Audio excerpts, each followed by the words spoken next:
दोस्तों, सदी के महत्वपूर्ण कवियों की श्रृंखला में आज हम जयप्रकाश कर्दम जी के साथ हैं। जयप्रकाश कर्दम जी दलित साहित्य से जुड़े हैं। कविता, कहानी, उपन्यास और दलित समाज की वस्तुगत सच्चाइयों को लाने वाले अनेक निबंधों, शोध पुस्तकों की रचना और संपादन कर चुके हैं। हिंदी पट्टी में पुस्तकों के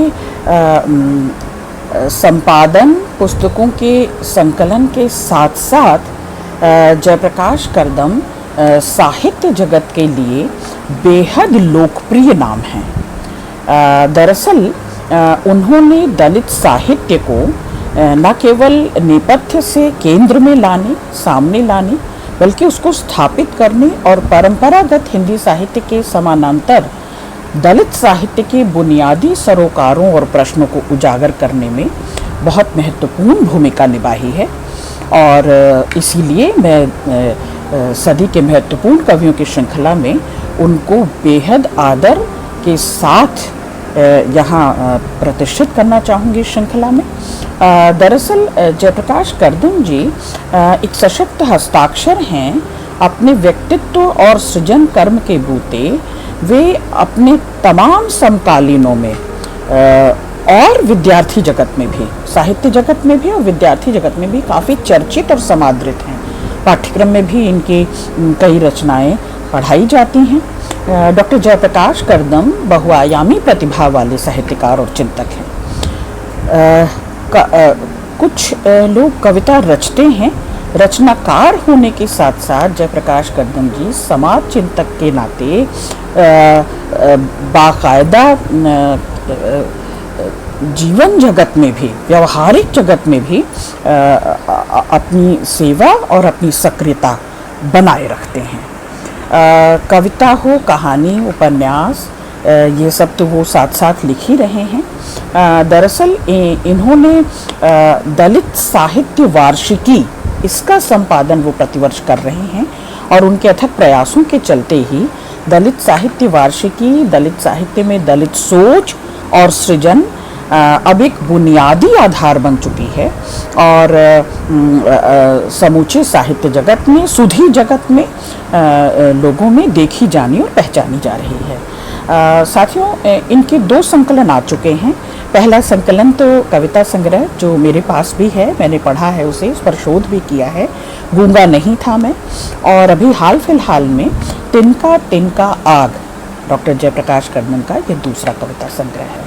साथियों, आज मैं उनकी 5 कविताओं के साथ मौजूद हूँ अपनी शोधार्थियों के बीच, और मैं चाहूँगी कि उन 5 कविताओं के बहाने हम जयप्रकाश कर्दम की रचनाधर्मिता, रचनात्मक सरोकार और साहित्य और समाज में उनके योगदान पर चर्चा करें। साथियों, पहली ही कविता है आदमी और कविता। क्यों नहीं चलते साथ साथ आदमी और कविता? जहाँ कविता है वहाँ आदमी नहीं है, और जहाँ आदमी है वहाँ नहीं है कविता। दोनों के बीच बनी रहती है दूरी। कब तक खड़े रहेंगे अवरोध बनकर? कविता और आदमी के बीच भारी भारी सिद्धांत, विचार और शब्द बनाते रहेंगे शुष्क और संवेदनहीन आदमी को। कहीं तो कोई जगह हो, कहीं तो कोई जगह हो वादों विवादों की इस दुनिया में, जहाँ एक आदमी कर सके संवाद एक दूसरे से, समझे वे एक दूसरे की संवेदना, बांटे एक दूसरे का दर्द, वर्ण, जाति और संप्रदाय से ऊपर उठ केवल आदमी बनकर, केवल आदमी बनकर मनुष्यता के आवेग और संवेदना के संवेग से अलग और क्या है कविता? फिर क्यों नहीं जुड़ते परस्पर कविता और आदमी, आदमी और कविता? कितने ज़रूरी और बुनियादी सवाल जयप्रकाश कर्दम यहाँ उठाते हैं कि ये फाक क्यों है, ये दूरी क्यों है, जब कविता ही आदमी को संवेदनशील बनाती है, आदमियत सिखाती है, आदमी होने की तमीज देती है, मिजाज देती है, तो फिर वो आदमी उस कविता से दूर कैसे है? इन दोनों में ये गैप क्यों है? उस अंतराल को पाटने की बात जयप्रकाश कर्दम करते हैं और कहते हैं इनकी तो पारस्परिकता है, इनकी तो अन्योन्याश्रिता है, एक दूसरे पर ये आश्रित हैं। फिर क्यों नहीं, फिर क्यों इन दोनों के व्यवहार में इतना अलगाव देखने को मिलता है? इतने भिन्न भिन्न कैसे ये दिखाई देते हैं? ये बुनियादी सवाल है, ये बुनियादी सरोकार है साथियों, और इस पर चिंता होनी ही चाहिए। दूसरी कविता है प्रत्येक दिन। जिंदगी का प्रत्येक दिन दमन और हिंसा के एक मुकम्मल दौर सा बीत जाता है, ऐसे जैसे बदल जाती है दफ्तर में टंगे कैलेंडर की तारीख। बदलते रहते हैं बदलती तारीखों के साथ लाशों के ढेर में दलित बच्चे, बूढ़े, जवान, बलात्कृत होती रहती हैं स्त्रियां। बदलते जाएंगे यदि इसी तरह कैलेंडर के पन्ने, हर नई तारीख के दिन होते जाएंगे दमन के शिकार दलित। कल को खड़ी हो सकती हैं लाशें, मनुष्य बनने की जद्दोजहद के साथ चलने लग सकती हैं रोबोट की तरह। कल की चिंता, भविष्य की चिंता, और ये जो नासमझी हुई है ज़माने से, ये जो लापरवाही हुई है ज़माने से, मनुष्य को मनुष्यता का दर्जा देने के लिए, उसकी आइडेंटिटी, उसकी निजत्व, उसकी पहचान के लिए उसे इतनी जद्दोजहद करनी पड़ी है। मानव होने की पहचान, मनुष्य होने की सबसे बड़ी पहचान, कि उसको वो सब हक, जायज़ हक मिलने ही चाहिए बिना वर्ग, वर्ण, जाति का भेदभाव किए। ये वंचना, ये छलना, ये जब हुआ, ये षड्यंत्र, ये कुचक्र जब किए गए और ये दमन, ये शोषण जब तक चलता रहा, तो ये सदियों की यातना, पीड़ा और उस दलन को अब बर्दाश्त नहीं करेंगे। और जयप्रकाश कर्दम एक सामाजिक चिंतक होने के नाते केवल जाति और वर्ग और वर्ण की चिंता नहीं कर रहे हैं। एक वर्ग विशेष, एक समुदाय विशेष के प्रति ही केवल चिंता नहीं है जयप्रकाश कर्दम की, समूचे समाज और मानव संरचना की चिंता भी वे कर रहे हैं कि कहाँ जा रहा है ये भविष्य, हम किस ओर बढ़ रहे हैं, आखिर हमारी आदमियत कहाँ खो गई है, हमारी मनुष्यता कहाँ लुप्त होती जा रही है, बिला जा रही है। ये चिंता जयप्रकाश कर्दम की इस कविता में। एक कविता व्यंग्यपूर्ण है और ये कविता मुझे बेहद पसंद है, आप भी देखें। भदेस। मैं भक्त हूँ, वे भक्त हैं, वे भक्त हैं, मैं विभक्त हूँ। वे स्वीकृत, मैं निरस्त। वे त्यागी, मैं त्यक्त। वे संत, मैं अनंत। वे दिशा, मैं दिगंत। वे पतझड़, मैं वसंत। वे उग्र, मैं अशांत। वे निशा, मैं निशांत। वे आक्रामक, मैं आक्रांत। वे काव्य, मैं वृतांत। वे धीर, मैं अधीर। वे आत्मा, मैं शरीर। वे संपूर्ण, मैं शेष। वे सामान्य, मैं विशेष। वे देश हैं, मैं विदेश हूँ। वे भाषा हैं, मैं भदेश हूँ। कितने ये जो विलोम रचे गए हैं, दरअसल ये विलोम उस तलखी, उस कड़वाहट, उस कसैलेपन को और उस दर्द को, उस यातना को, उस यंत्रणा को जुबान देने में मुखर है। ये कविता बड़ी सशक्त कविता है। वे और मैं का ये जो ये कुछ अलगाव है, ये कब पटेगा, ये कब समाप्त होगा कि उनके होने और हमारे होने में इतना फर्क।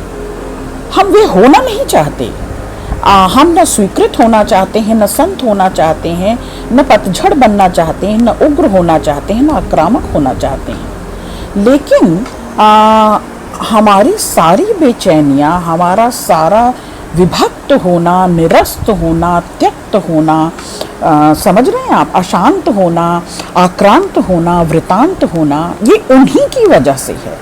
तो उस साजिश की ओर इशारा कर रहे हैं जयप्रकाश कर्दम कि ये सदियों से जो कॉन्स्पिरेसी चली आ रही है, ये जो पॉलिटिक्स चली आ रही है, इसका खात्मा अब होना चाहिए, इसकी शिनाख्त अब होनी चाहिए, इसकी पहचान होनी चाहिए। और जो प्रकाश करदम यहाँ पर इशारा करते हैं और रेखांकित करते हैं हर पंक्ति को, और हर पंक्ति में वो ध्वनि है, केवल एक मार्मिक कविता ये नहीं है।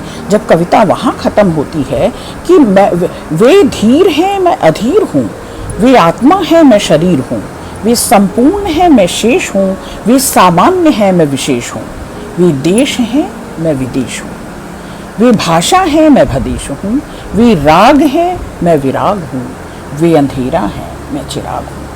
तो वो उनके अज्ञानता का, उनके अनजानेपन का और उनके इस दोहन का, उनके शोषण का सारा वृतांत, जैसे लगता है कि सारी कलई जयप्रकाश करदम यहाँ पर खोल देते हैं। और वे जो संगठित हैं, अब आप देखिएगा कि गलत लोग तेजी से संगठित होते हैं, चालाक क्रूर हिंसक लोग तेजी से संगठित होते हैं, और जयप्रकाश करदम उसी ओर इशारा दिलाते हैं कि वे संगठित हैं, इसलिए वे हैं और मैं अल्पमत रह गया।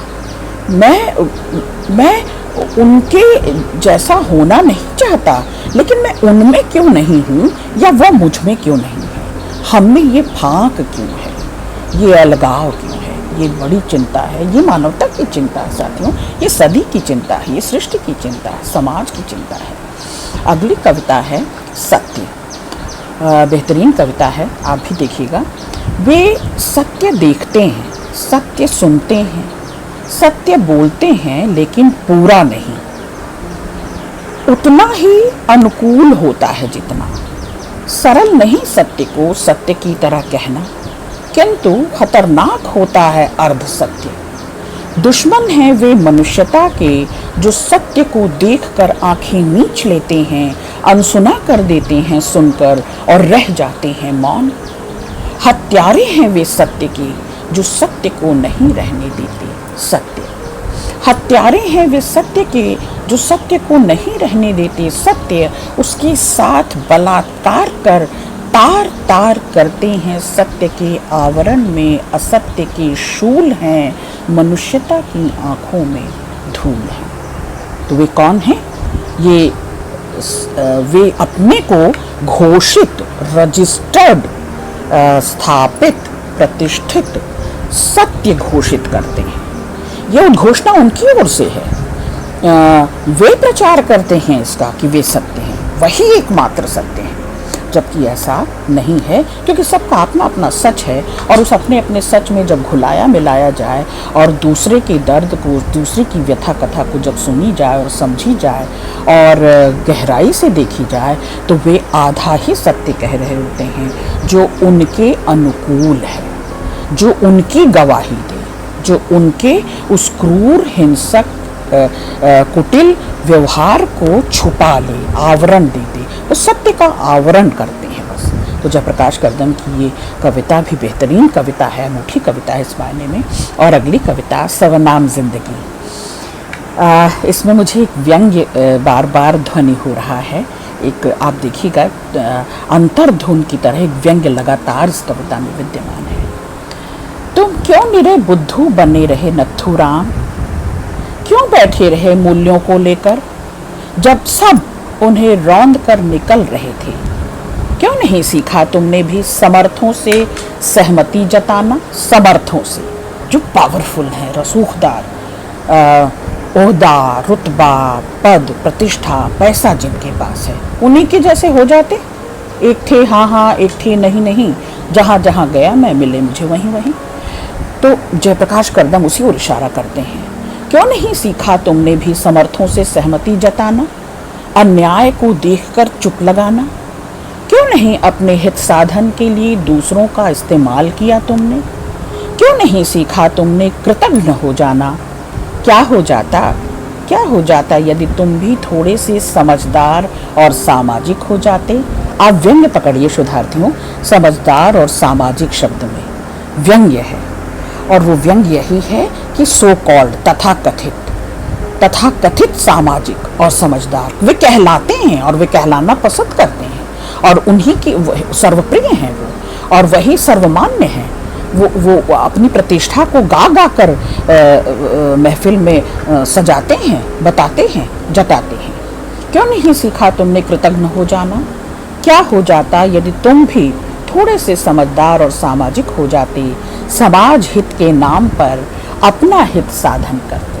आह, दूसरों की तरह तुम्हारे पास भी अच्छा सा मकान होता और उनके जैसी सुविधाएं भी इधर उधर से चेप कर 2-4 ग्रंथ छपवा लेते।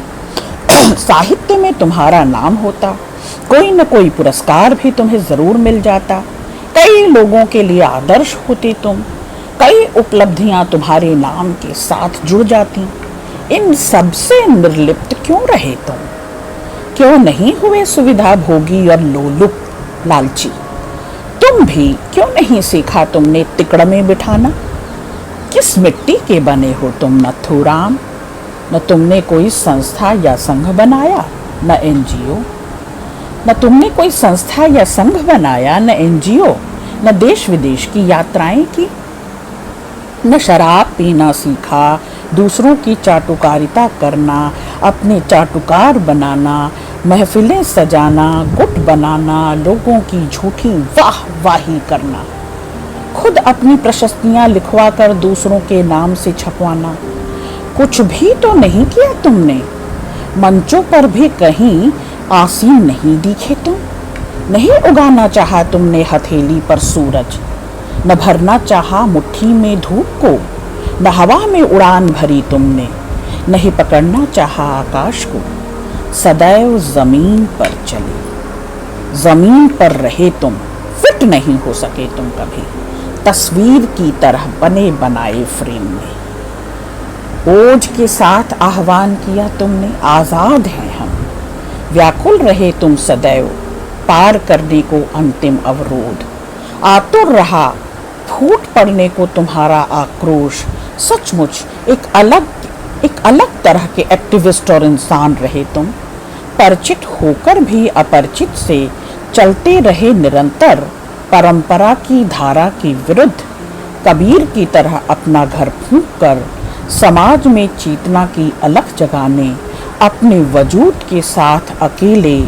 काश NR थोड़ा ठहर कर तुम अपने आसपास और खुद को देख पाते, अपनी सर्वनाम जिंदगी को संज्ञा में बदल पाते, अपनी सर्वनाम जिंदगी को संज्ञा में बदल पाते। तो ये नथुराम NR ये स्मृति लेख था और ये कथा एक स्मृति को याद करते हुए, एक सशक्त व्यक्तित्व को याद करते हुए श्रद्धांजलि स्वरूप ये कविता कही है जयप्रकाश कर्दम ने। और जयप्रकाश कर्दम उनके संघर्ष को, उनकी जीवटता को, उनकी जूझ को और उनकी आज़ादी के नारे को, उनके अवरोध को याद किया है, सैल्यूट किया है। दरअसल जो आक्रोश फूट रहा था उनका, जो एक्टिविज़म था उनका, जो सक्रियता थी, समाज सेवा थी, वे लगातार ज़मीनी बने रहे, लगातार ज़मीन से जुड़े रहे, अपनी जड़ों से जुड़े रहे और निरंतर संघर्षरत रहे और परंपरा के प्रवाह को, उस आंधी को, उस वेग को लगातार धारा के विरुद्ध खड़े दिखाई दिए। और कबीर जैसा फक्कड़ और मस्त मौला कि घर फूंक कर अपना घर फूंक कर सामाजिक चेतना जगाने चले, अलख जगाने चले, ऐसे NR नथुराम को याद करते हुए जयप्रकाश कर्दम। साथियों, बेहतरीन कविताओं के साथ आज हम लोग थे। बहुत शुक्रिया जयप्रकाश कर्दम, ऐसी अनूठी बेहतरीन कविताओं के लिए बहुत शुक्रिया।